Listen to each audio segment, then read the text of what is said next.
안녕하세요. 제가 길지는 않지만 인생을 살아보니 이 세상에 욕심 가득한 사람이 참 많더라고요. 아무리 사람의 욕심은 끝이 없다는 말이 존재하지만 상황에 맞게 적당히 부려야 탈이 없잖아요. 작은 것을 노리다가 큰 것을 잃게 된다는 우리나라 사자성어가 있는 것처럼 욕심을 과도하게 부리지 않고 작은 일에 기뻐할 수 있어야 행복한 인생을 살 수 있는 것 같습니다. 저는 결혼 8년 차가 된 40대 초반의 여성이고 딸 하나를 키우고 있어요. 현재는 프리랜서로 북 디자인 일을 하고 있죠. 그리고 제 남편은 중소기업에서 대리로 근무를 하고 있어요. 저희 두 사람은 친구의 소개로 만나게 되었고 연애를 하게 된 지 1년 만에 아이가 생겨 결혼까지 이어지게 되었죠.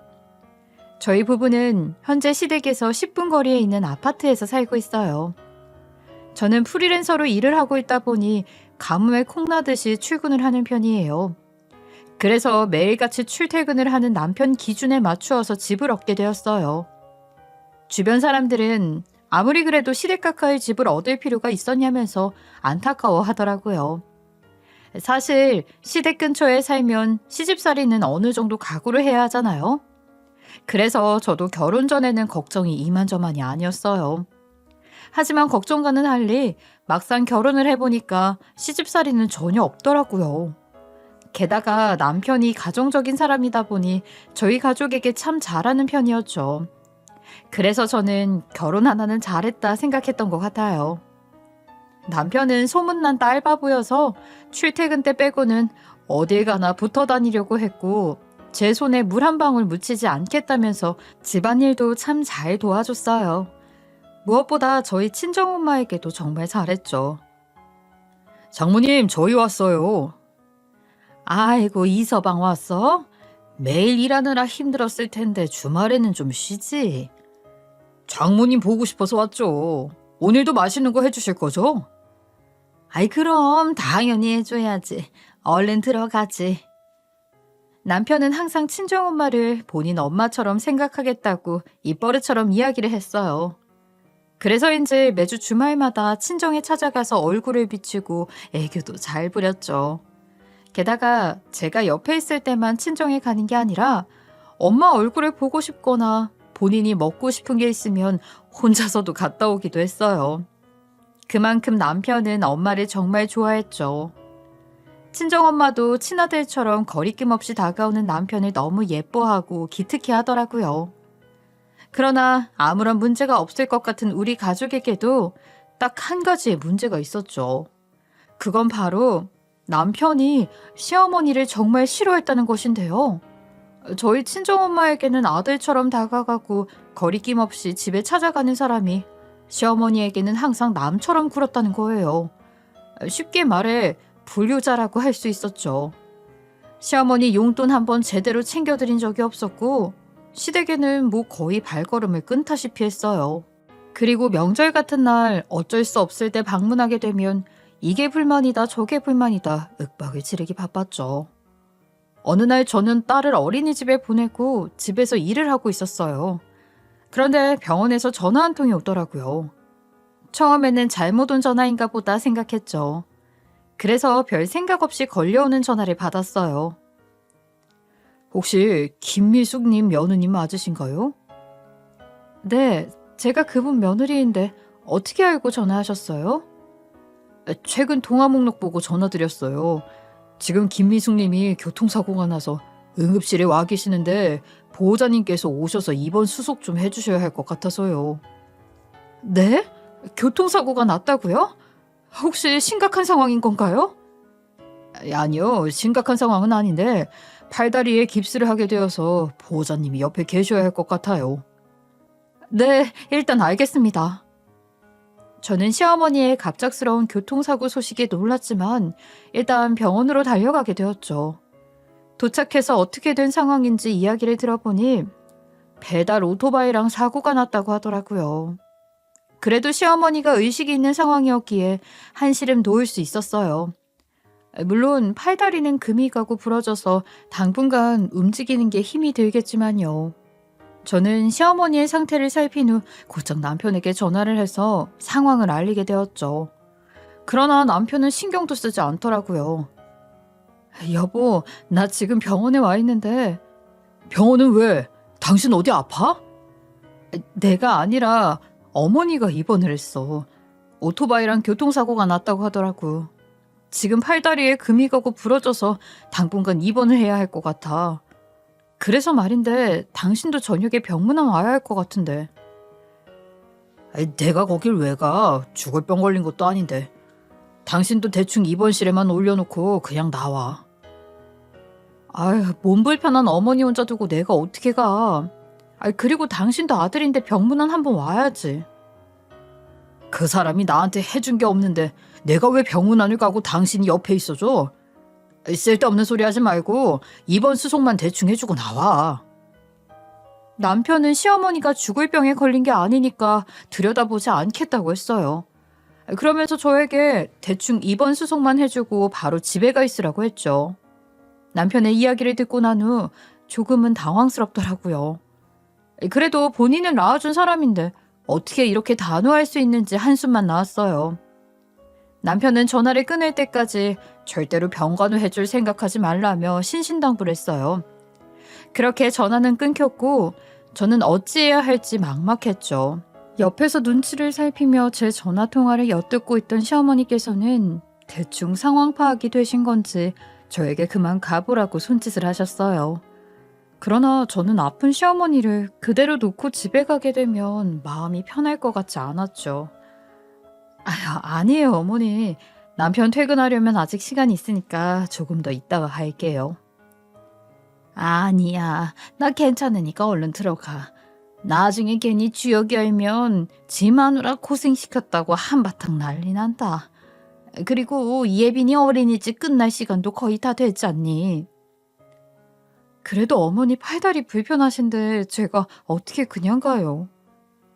필요하면 간병인 불러서 쓸 테니까 그냥 가도 돼. 여기까지 달려와 준 것만으로도 나는 너무 고마운 마음뿐이니까. 너도 미안한 마음 가지지 말고 얼른 들어가. 시어머니의 성화에 저는 결국 병원을 나와 집으로 돌아가게 되었죠. 그렇게 시간은 흘러 저녁이 되었어요. 남편은 끝내 병문안을 가지 않았는지 퇴근을 하자마자 바로 집에 들어왔죠. 하지만 저는 제대로 된 이유를 모르니까 너무 답답하더라고요. 그래서 그날 저는 남편에게 대체 왜 그러는 것인지 이유를 물어보게 되었죠. 그래도 왜 그러는 것인지 이유라도 알게 되면 남편은 이해라도 해볼 수 있을 것 같았거든요. 여보, 나한테는 솔직히 말 좀 해주면 안 돼? 당신 어머니한테 대체 왜 그래? 내가 뭘 어쨌다고 그래? 아니, 우리 엄마 앞에서는 항상 온순하게 행동하면서 어머니 이야기만 나오면 날이 서 있잖아. 오늘 어머니 오토바이 사고가 났다는데 병문안도 안 가보고. 나도 왜 그러는지 이유라도 알자. 눈에는 눈, 이에는 이라고. 엄마가 어릴 때 나한테 준 상처 그대로 돌려주는 것뿐이야. 남편은 시어머니의 이야기가 나오자 또다시 나를 세우기 시작했어요. 평소 같았으면 시어머니 일로 싸우기 싫어서 그냥 그러려니 하고 넘어갔겠지만 그날은 달랐죠. 제대로 된 이유를 알고 싶어서 저는 끝까지 물어봤어요. 대체 무슨 상처를 받았길래 그렇게까지 하는 거냐고 물었더니 시어머니가 본인 양육을 제대로 하지 않았다고 하더라고요. 처음에는 남편 말이 이해가 되지 않았죠. 시어머니가 제대로 양육을 하지 못했다면 지금 남편이 어떻게 중소기업에 다니고 결혼까지 할 수 있겠어요. 저는 그냥 시어머니에게 피해의식이 있나 보다 생각할 수밖에 없었어요. 그러니까 어머니가 어떻게 양육을 했길래 그렇게까지 해? 나 어릴 때 엄마한테 밥 한 번 제대로 못 얻어 먹어봤어. 맨날 아침 일찍 나가서 저녁 늦게 들어오는데 어떻게 밥을 차려줄 수 있었겠어? 운동회며 소풍이라도 갈 때 도시락 한 번 못 받아봤다고. 겨우 그것 때문에 지금 어머니를 그렇게 대하고 있다는 거야? 나도 어릴 때 엄마가 바쁘셔서 밥 제대로 못 차려주셨어. 그것뿐이면 내가 이런 말을 안 하지. 엄마는 어릴 때부터 내가 뭐만 하면 눈을 부라리고 윽박을 지르기 바빴다고. 게다가 내가 아르바이트 할 수 있는 나이가 되자마자 집에 돈이 없다면서 일자리를 알아보라고 했다니까? 아무리 그러셨다고 해도 그렇지. 이제 나이도 있으신데 아들인 당신이 잘 챙겨야지. 그리고 어머니가 미워도 오늘 병문안은 갔다 왔어야지. 다른 것도 아니고 오토바이 사고가 났다는데 당신이 그렇게 모른 척하고 있으면 어떡해. 뭐 알아서 하겠지. 내 속에 있는 화가 모두 풀릴 때까지 엄마한테 잘해주는 일은 절대 없을 거야. 당신도 괜히 따지지 말고 그렇게 알고 있어. 남편은 시어머니 이야기에 끝까지 냉혈한처럼 굴었어요. 아무리 상처를 받았다고 해도 그렇지. 본인 화가 풀릴 때까지 시어머니에게 잘해주는 일은 없을 거라니 정말 어이가 없었죠. 게다가 남편은 저에게도 시어머니를 챙기지 말라면서 강요했어요. 하지만 며느리인 제가 10분 거리에 살고 계시는 시어머니를 어떻게 무시하고 살겠어요. 아무리 시어머니가 괜찮다고 해도 직접 가서 챙겨드려야죠. 그래서 어쩔 수 없이 저는 시어머니가 입원해 계시는 동안 남편이 출근하면 병원에 몰래 가서 병간호를 해드렸어요. 그리고 이후에도 남편 몰래 시댁에 들러 용돈을 조금씩 챙겨드렸죠. 남편이 시어머니에게 항상 적대적으로 나오니까 제가 할 수 있는 일이라고는 이런 것들밖에 없었던 것 같아요. 그걸 시어머니도 잘 알고 계셔서 그런가 제가 챙겨드릴 때마다 항상 제 손을 꼭 잡고 고맙다는 말을 하셨죠. 그렇게 시간은 흘러 결혼 8년 차가 되었어요.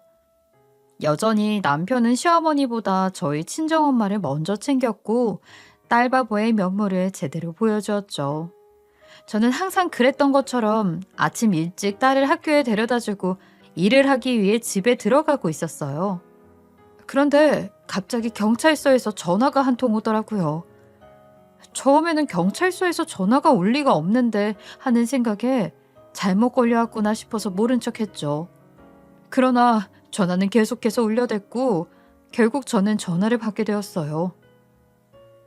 안녕하십니까? 여기 경찰서인데요. 혹시 유정수님과 관계가 어떻게 되십니까? 저희 엄마인데요? 혹시 엄마한테 무슨 일이라도 생긴 건가요? 유정수님께서 신발도 제대로 신지 않고 길거리를 방황하고 다니시길래 저희가 데려와 보호 중에 있습니다. 빨리 오셔서 모시고 가셔야 할 것 같아요. 네? 저희 엄마가 길거리를 방황하고 다녔다고요? 일단 제가 빨리 가겠습니다. 저는 경찰관님의 전화를 받고 나서 곧장 경찰서로 달려가게 되었죠. 이게 대체 무슨 일인가 싶었는데 경찰관님의 이야기를 들어보니 친정엄마가 아주 거지 같은 몰골을 하고 신발도 신지 못한 채로 길거리를 방황하고 다녔다고 하더라고요. 사실 경찰서로 달려갈 때까지만 해도 경찰관님이 사람을 잘못 봤을 거라고 생각했어요. 다른 사람도 아니고 평소 깔끔한 모습을 추구하는 저희 친정엄마가 그런 몰골을 하고 길거리로 활보할 사람은 아니었거든요. 그러나 경찰서에서 마주친 친정엄마의 모습은 제 두 눈이 의심될 정도로 정말 황당했죠.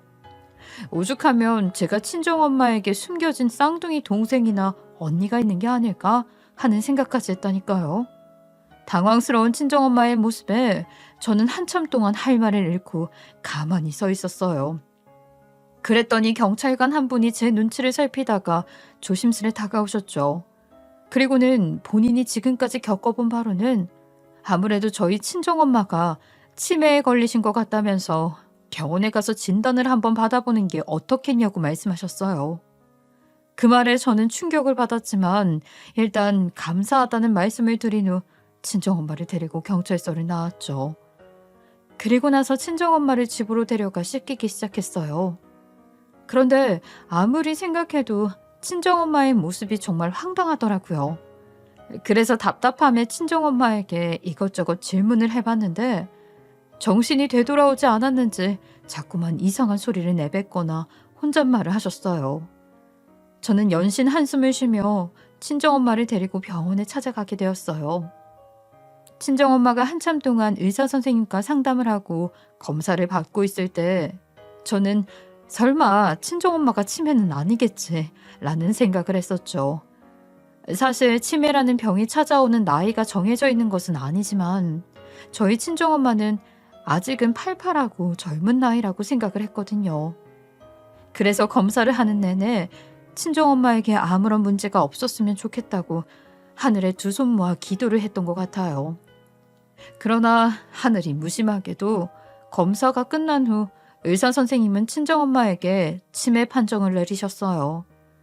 그 이야기를 듣고 나서 저는 한참 동안 눈물을 펑펑 쏟았어요. 누구나 알고 있는 사실이겠지만 치매는 치료가 되지 않는 불치병이나 다름없잖아요. 게다가 나중에는 아이가 되고 소중한 사람들조차 알아보지 못해 암보다 무서운 병이라고 생각을 했거든요. 그런데 그런 병이 친정엄마에게 찾아왔다니 정말 절망적이었죠. 의사 선생님께서도 계속해서 눈물을 흘리는 제가 안쓰러웠는지 손을 잡고 위로를 해주시더라고요. 보호자님, 치매라고 해서 당장 아이가 되고 주변 사람들이 있는 건 아니에요. 그래도 의학기술이 많이 발전했고 약물로 증상이 나타나는 것을 늦춰볼 수 있으니까 너무 절망적으로 생각하지 말아요. 그래도 오늘 오전에 엄마가 거지 같은 몰골로 길거리를 활보했대요. 이미 증상이 나타났는데 이제 와서 약물을 사용하는 게 의미가 있을까요? 물론 약물을 사용해도 치료제는 아니기 때문에 가끔씩 증상이 나타날 수는 있을 거예요. 하지만 시간을 벌어볼 수 있어요. 제가 최선을 다해보겠습니다. 네, 감사합니다, 선생님. 그렇게 저는 의사 선생님의 말씀을 듣고 난 후 친정엄마를 모시고 병원 밖으로 나왔어요. 그리고 혼자 두면 안 된다는 말씀에 일단 집으로 친정엄마를 모시고 갔죠. 남편과 상의 없이 모시고 간 거라 괜찮을까 걱정되기는 했어요. 아무리 남편이 친정엄마와 잘 지낸다고 해도 치매 환자와 함께 지내는 것은 쉽지 않은 일이잖아요. 그래서 저는 저녁에 들어온 남편에게 조심스레 상황을 설명했죠. 친정엄마가 치매 판정을 받았고 앞으로 치료 방향을 어떻게 해야 할지 결정을 해야 한다면서요. 그러면 일단 혼자 두면 안 된다는 의사 선생님 말씀을 듣고 집으로 모시고 왔다고 했어요. 그랬더니 남편은 많이 당황스러운 듯 보였지만 혼자 계시게 하는 것보다 같이 한 집에서 지내는 게 낫다면서 잘했다고 하더라고요. 그러면서 마음고생 많았겠다고 저를 위로해 주었죠. 싫다고 하면 어쩌나 걱정을 많이 했는데 그래도 남편이 이렇게 이야기를 해주니까 고마워서 눈물이 다 나왔던 것 같아요. 그런데 남편은 말은 괜찮다고 하면서도 친정엄마가 함께 지내니까 불편했나 봐요. 어느 순간부터 행동이 이상하더라고요. 자꾸만 밖으로 나돌았고 또 조용히 누군가와 통화하는 모습이 자주 보였죠. 이뿐만 아니라 가끔씩 컴퓨터 검색 목록을 보면 저 몰래 요양원을 알아보고 있는 듯 했어요. 그 모습을 보면서 저는 괜히 신경이 쓰이고 눈치가 보이더군요. 친정엄마도 정신이 돌아올 때면 자꾸 남편에게 미안하다 하셨죠. 그러면서 자식에게 짐이 되고 싶지 않으니 요양원을 알아보고 보내달라는 말씀도 종종 하셨어요. 그러나 저는 친정엄마가 치매 환자가 되었다고 해서 시설에 쉽게 맡기고 싶지는 않더라고요. 그래서 증상이 자주 나타나는 것도 아닌데 벌써부터 무슨 요양원이냐고 하면서 애써 모른 척 했던 날이 많았어요. 어느 날 저는 출판사에서 급한 연락을 받고 토요일에 회사 출근을 해야 했던 적이 있었어요. 사실 프리랜서로 일을 하다 보니 회사에 불려가는 일은 많지 않아요. 하지만 책이 출간될 즈음에는 늘 한두 번씩 있는 일이었기에 저는 남편에게 친정엄마를 맡기고 잠시 출판사에 다녀오게 되었어요. 그런데 일을 끝나고 집에 들어가 보니 엄마는 자고 있고 남편은 안방 방문을 닫은 채 누군가와 심각하게 전화를 하고 있는 거예요. 남편이 엄마라고 부르는 것을 보니까 아마도 통화 상대는 시어머니인 듯 보였죠. 처음에는 시어머니랑 통화를 하나 보다 하면서 별 생각 없이 거실 소파에 앉아 있어야겠다 생각했어요. 그런데 남편이 다른 사람도 아니고 시어머니랑 전화 통화하는 게 이상하더라고요. 워낙 두 사람 사이가 안 좋아서 길거리에서 얼굴을 봐도 무시하고 지나갈 정도였거든요. 당연히 두 사람이 전화 통화를 할 일은 거의 없었죠. 그래서 대체 무슨 이야기를 하려고 전화를 하나 궁금한 마음에 방문 앞에서 모른 척 전화통화 내용을 엿들었어요. 그런데 남편이 이상한 말을 늘어놓더라고요. 친정엄마 집에 가구들은 다 있으니까 대충 필요한 옷만 챙겨서 몸만 들어가면 된다고 했어요. 이뿐만이 아니라 그 집에 들어가도 아무 일 없을 테니 걱정하지 말라고 했죠. 저는 이게 대체 무슨 소리인가 싶어서 멍하니 방문 앞에서 서 있었어요. 그런데 그 순간 옆방에 있던 친정엄마가 잠에서 깼는지 조용히 방에 들어오라고 손짓을 하더군요. 때마침 남편이 통화를 마치고 방에서 나오려는 듯한 소리가 들렸고 저는 급히 친정엄마가 있는 방으로 들어갔어요. 그리고 얼마 지나지 않아 남편이 밖으로 나가는 소리가 들렸죠. 저는 대체 일이 어떻게 돌아가고 있는 건가 싶어서 머리가 좀 복잡해졌어요. 남편 통화 내용을 들으면 곧 심각한 일이 터질 것 같은 느낌이었죠. 그런데 제 눈치를 살피고 있던 친정엄마는 갑자기 저에게 이상한 소리를 꺼냈어요. 정이야, 아무래도 이 서방이 내 집을 빼앗으려고 하는 것 같다. 어? 그게 무슨 소리야? 저 사람이 엄마 집을 어떻게 빼앗아? 너도 방문 앞에서 통화 소리를 들었으면 알 거 아니야. 아무래도 이 서방이 내 집을 빼앗으려고 무슨 일을 꾸미고 있는 것 같아. 무슨 증거로 그런 얘기를 하는 건데 저 사람 그런 나쁜 짓 꾸밀 사람 아니야. 내 얘기로 똑똑히 들었어. 이 서방 사돈이랑 전화하면서 일주일 뒤 내 집에 이사 들어간다고 했다니까. 이거 분명히 내 집을 빼앗으려고 권모술수를 쓰는 거야. 엄마, 권모술수는 무슨 권모술수야. 이 서방이 멀쩡한 이 집 놔두고 엄마 집을 왜 빼앗으려고 해. 저는 친정엄마의 이야기를 듣고 나서 이게 다 무슨 소리인지 너무 혼란스러웠어요. 친정엄마는 제 옆에서 이유는 모르겠지만 남편이 본인 집을 빼앗으려는 수를 쓰는 거라며 난리를 쳤고 저는 이 일을 어떻게 해야 할까 싶어 한숨만 쉬어댔어요. 친정엄마 말을 믿어야 할지 말아야 할지 참 난감한 상황이었죠. 시어머니랑 남편은 앙숙이나 다름없는 사이인데 한순간에 서로 붙어서 집을 빼앗을 계획을 세우는 건 말이 안 된다는 생각을 했었어요. 그래서 처음에는 친정엄마에게 다시 치매 증상이 나온 건가 싶기도 했죠. 그러나 친정엄마의 말이 진실이 아니라고 하기에는 제가 들은 남편의 통화 내용도 수상해 보였어요.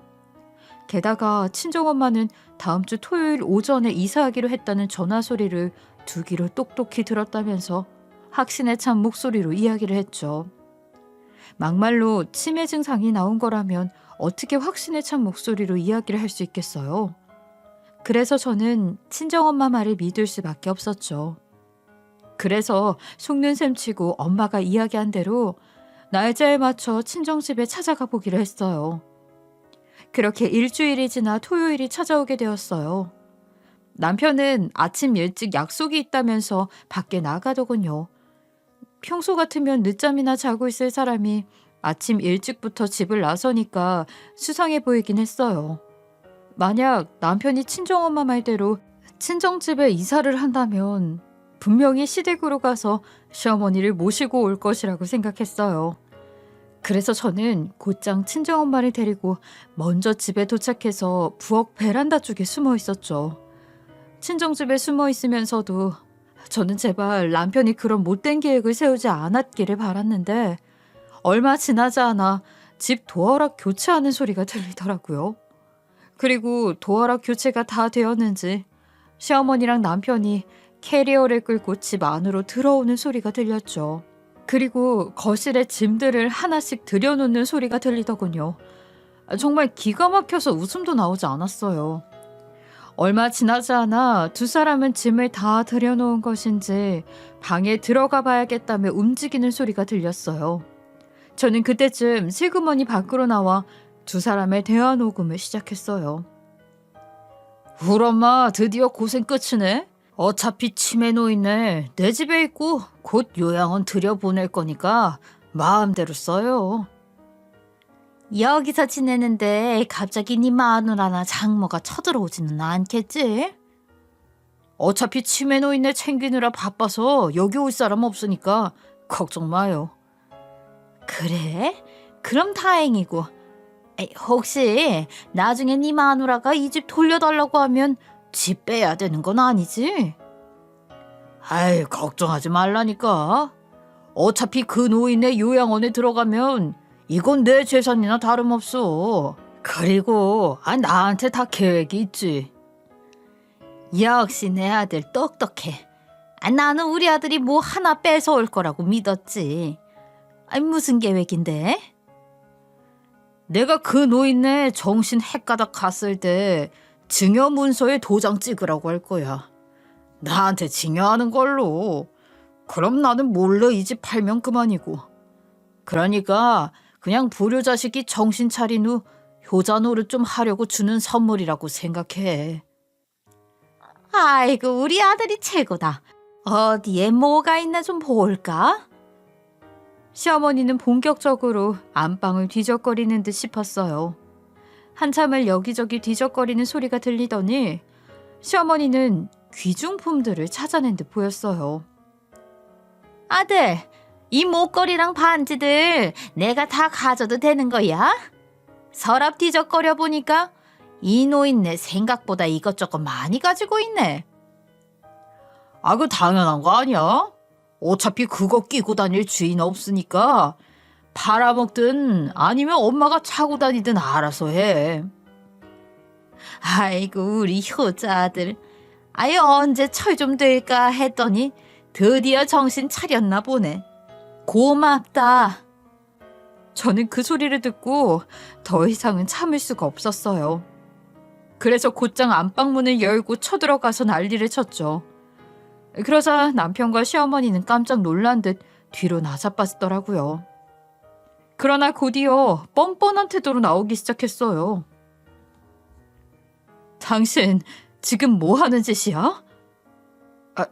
당신이랑 장모님이 여기를 어떻게? 토락도 바꿔서 마음대로 못 들어왔을 텐데. 똑바로 말 안 해? 왜 우리 엄마 집에 마음대로 들어와서 어머니 짐들을 들여놓고 귀중품을 마음대로 꺼내서 늘어놓는데 뭐 도둑질이라도 하려는 거야?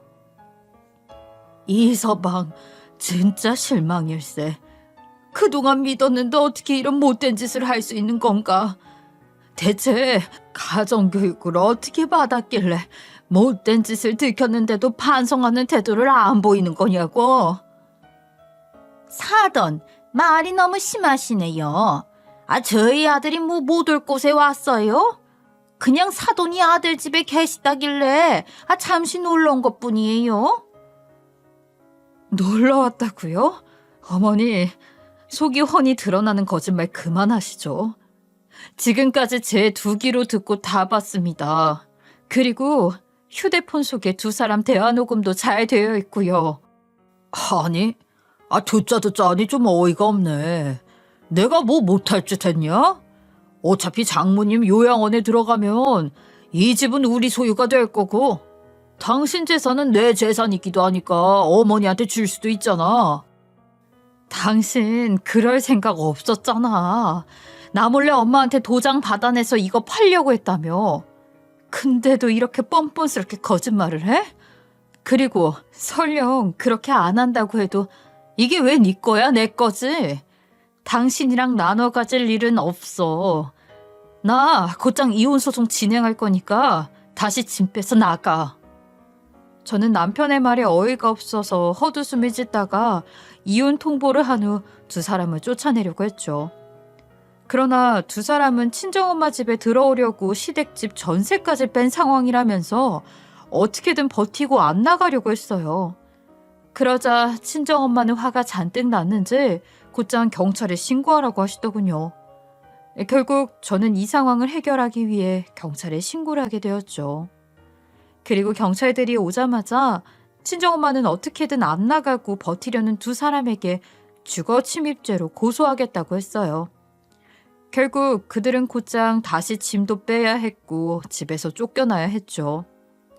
그렇게 두 사람이 집에서 나간 후 저는 다시 사람을 불러서 마음대로 교체를 해놓은 도어락을 열쇠로 바꿔놓았어요.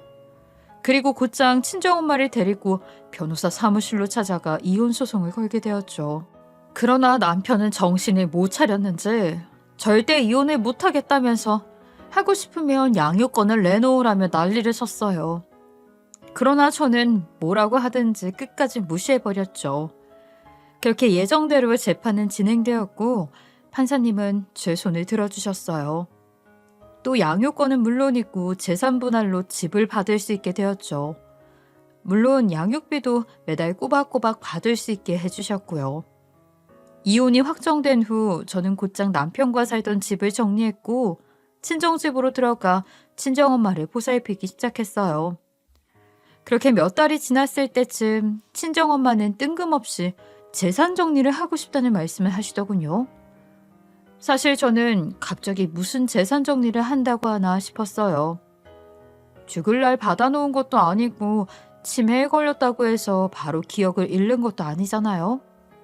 그런데 친정엄마는 언제 기억을 잃고 저를 못 알아볼지도 모르니 불안했나 봐요. 가지고 있는 재산을 모두 저에게 넘겨주시겠다고 했죠. 사실 친정엄마에게는 몇십 년 동안 한 푼 두 푼 모아서 산 집과 아버지가 돌아가시면서 유산으로 남겨주신 돈에 모은 돈, 그리고 대출까지 끼어서 산 빌라 건물이 하나 있었거든요. 그런데 그걸 다 주신다고 하니까 당황스럽기도 하고 어떤 반응을 보여야 할지 모르겠더라고요. 엄마, 이걸 다 주겠다고? 갑자기 왜 그래? 언젠가는 네가 가지고 갈 몫이었어. 다 너한테 넘겨주려고 내 빼고 광내면서 관리했던 거야. 엄마, 치매 걸린다고 바로 나 못 알아보는 거 아니야. 왜 자꾸 이것저것 정리하겠다고 서둘러. 나 불안하게. 정이야, 엄마 요양원에 들어가려고. 뭐라고? 아니, 딸이 멀쩡하게 살아있는데 왜 요양원에 들어가? 내가 엄마 보살필게. 그러니까 나랑 여기서 계속 같이 살자. 손주 자라는 것도 옆에서 지켜보고 같이 즐겁게 보내야지. 엄마는 너 고생하는 거 싫어. 그리고 요양원 들어간다고 얼굴 못 보는 거 아니잖아. 가끔씩 니들이 놀러와서 맛있는 것도 먹고 즐겁게 보내면 돼. 엄마는 저에게 모든 재산을 넘겨주신 후 요양원에 들어가시겠다고 했어요. 당연히 저는 손주 자라는 것도 보고 즐겁게 보내야 한다면서 끝까지 만류를 했죠. 그러나 결국 엄마를 이기지는 못했어요. 그래서 직접 좋은 요양원을 알아보고 그곳에서 모시기로 했죠. 그렇게 엄마는 요양원에 들어가게 되었고 저는 엄마 빌라 건물에서 매달 세를 받으며 아이를 편하게 키우게 되었어요. 그런데 어느 날 부동산에서 빌라 반지하 방에 들어오고 싶다는 사람이 생겼다며 연락을 해오더라고요. 안녕하세요, 사장님. 다름이 아니라 반지하 빌라 방에 들어오고 싶다는 사람이 생겨서요. 방을 한번 보고 싶다고 하는데 지금 볼 수 있을까요? 예, 그럼요. 마침 방이 비어 있어서 괜찮아요. 바로 오시면 제가 문 열어드릴게요. 네, 그럼 손님 모시고 바로 갈게요. 저는 부동산에서 연락을 받고 바로 빌라 건물로 가서 방을 보여줄 준비를 했어요. 사실 그냥 비밀번호만 알려주고 계약할 때 도장만 찍어도 되지만 가까이 살고 있기도 하고 직접 맞이해주는 게 좋은 것 같아서 항상 먼저 가서 대충 정리라도 해놓는 편이었죠. 그날도 부동산에서 새 들어올 사람들을 데리고 왔는데 이게 무슨 운명의 장난인 건지 이전 시어머니와 전 남편이 왔더라고요. 당연히 저는 두 사람의 얼굴을 보고 깜짝 놀랐죠. 마찬가지로 두 사람도 저를 보고 많이 놀랐는지 방을 보는 내내 표정이 굳어있고 안절부절 못하는 모습이었어요. 두 사람이 여기저기 방을 둘러보고 있을 때 부동산 주인은 저에게 조심스럽게 이야기를 꺼내더군요. 사장님, 저기 두 사람 모자인 것 같은데 경제 사정이 좋지는 않은 것 같아요. 아, 그래요? 네, 아까 들어보니까 가진 돈도 얼마 없고 월세가 가장 적은 곳으로 찾는 것 같더라고요. 그래서 제가 두 사람 여기로 데리고 왔는데 괜찮죠? 사실 저는 어려운 사람들이 있으면 서로 돕고 살자는 생각에 상황에 따라서 보증금도 덜 받고 월세도 덜 받는 경우가 종종 있었어요. 저희 친정엄마도 항상 그래왔고 저도 그걸 따라야 된다고 생각했거든요. 게다가 건물을 매입하고 나서 한 부동산에서만 거래를 해왔고 주인은 저희 건물이 어떤 식으로 돌아가는지 잘 알고 있었기에 일부러 두 사람을 저희 빌라로 데리고 왔다고 했죠. 부동산 주인이 말하는 것을 들어보니 두 사람은 사기를 당해서 돈이 거의 없는 것 같았어요. 그 이야기를 들으니 이 일을 어떻게 해야 하는지 머릿속이 복잡해졌죠. 그 와중에 제 속을 모르는 부동산 주인은 해맑게 계약 이야기를 꺼내더라고요. 사장님, 저 두 사람 성격 참 좋아 보이던데 사정 생각해서 좋은 조건에 계약해 주실 수 있어요? 아니요. 이번 계약은 안 하고 싶네요. 저 두 사람한테 계약 못 하겠다고 전해주시겠어요? 어머, 왜요? 혹시 두 사람이 사장님한테 뭐 잘못한 거라도 있어요? 생전 거절을 안 하시던 분이 갑자기 왜? 그냥 느낌이 안 좋아서 그래요. 저 두 사람이랑은 계약 진행 안 하고 싶네요. 저는 결국 두 사람을 거절했어요. 그러자 부동산 주인은 생전 처음 있는 일에 깜짝 놀라면서 두 사람이 잘못한 게 있냐고 물었죠. 그 말에 저는 대충 느낌이 안 좋다고 둘러댔는데 부동산 주인은 처음 겪는 일에 놀랐는지 고개를 갸웃하더라고요. 하지만 어쩔 수 없는 일이었어요. 어떻게 전 남편과 이전 시어머니를, 그것도 못된 짓을 했던 사람들을 제 빌라에 들일 수 있겠어요. 마음 같아서는 두 사람을 그대로 집에서 내쫓아버리고 싶었지만 얼굴을 자주 보는 부동산 주인 앞에서 몹쓸 모습을 보이고 싶지 않아서 대충 둘러대고 말았던 것이었죠. 그러나 저의 말에 안절부절 못하고 있던 두 사람은 부동산 주인의 말을 듣더니 눈치도 없이 직접 얘기를 해보겠다고 하더라고요. 그렇게 두 사람은 부동산 주인을 보낸 후 제 앞에 다가오더니 곧장 무릎을 꿇을 기세로 잘못했다고 싹싹 빌기 시작했어요. 여보, 내가 잘못했어. 그러니까 우리 둘 받아주면 안 될까? 내가 왜? 우리 이미 이혼했잖아. 제발 엮이지 말고 각자 갈 길 가자. 며느라가, 우리가 네 진가를 못 알아봤어. 이렇게 좋은 건물을 가지고 있는 줄은 꿈에도 몰랐다. 앞으로 내가 잘해줄 테니 사돈집 문제는 잊고 다시 잘해보면 안 될까? 그래 여보, 우리 예빈이 미래도 있는데 재혼 다시 생각해주면 안 될까? 받아주기만 하면 머슴처럼 당신이 시키는 일은 다 할게. 이 아저씨야, 내가 왜 당신 여보야? 호칭 똑바로 못해?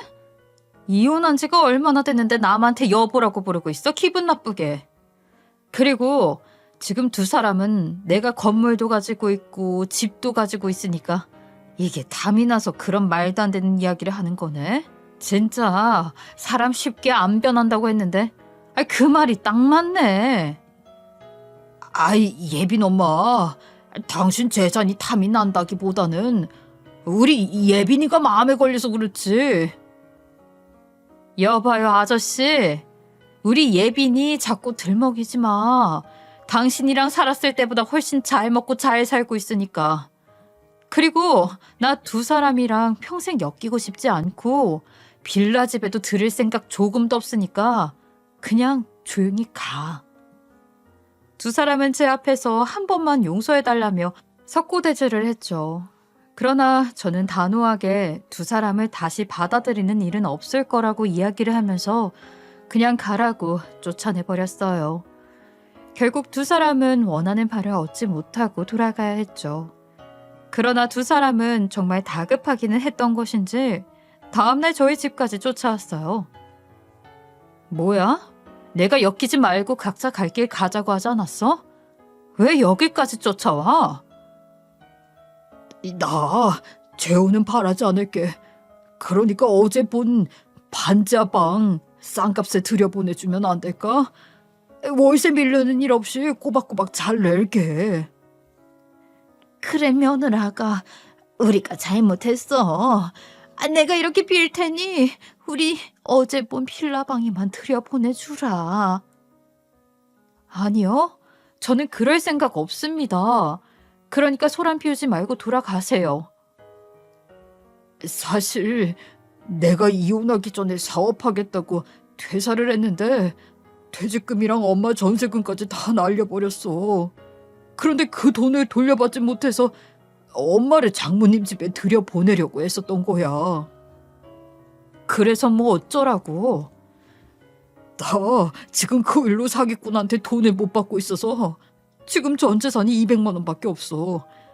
이 돈으로는 방 한 칸 구하기가 너무 힘든데 빌라에 들여보내주면 안 될까? 전 남편은 사업을 하다가 사기를 당해 돈을 날려먹었고 전 재산이 200만 원밖에 없다고 하면서 싹싹 빌었어요. 그러나 저는 끝까지 거절을 했고 한 번만 더 찾아오면 경찰에 신고하겠다고 했죠. 결국 두 사람은 힘없이 일어서서 가더니 그날 이후로 집 근처에 얼씬도 하지 않더라고요. 나중에 소식을 들어보니 두 모자는 갈 곳을 찾지 못했는지 한바탕 크게 싸우고 연을 끊어버렸다고 해요. 그래서 전 남편은 일용직과 대리운전 일을 하면서 연명을 하고 있는 상황이고 이전 시어머니는 가정부 일을 하고 있다고 하더라고요. 어른들 말에 자신이 잘못한 일은 언젠간 곱절로 받게 된다고 하더니 그 말이 정말 맞는 것 같네요. 이참에 저는 두 사람이 본인이 저지른 죗값을 제대로 받고 개가천선이라는 것을 했으면 좋겠습니다. 저의 보잘것없는 이혼 이야기 들어주셔서 감사하고요. 이렇게나마 제 이야기를 하니 속은 조금 풀리는 기분입니다. 여러분들의 가정은 늘 행복하고 평안하시길 바랍니다.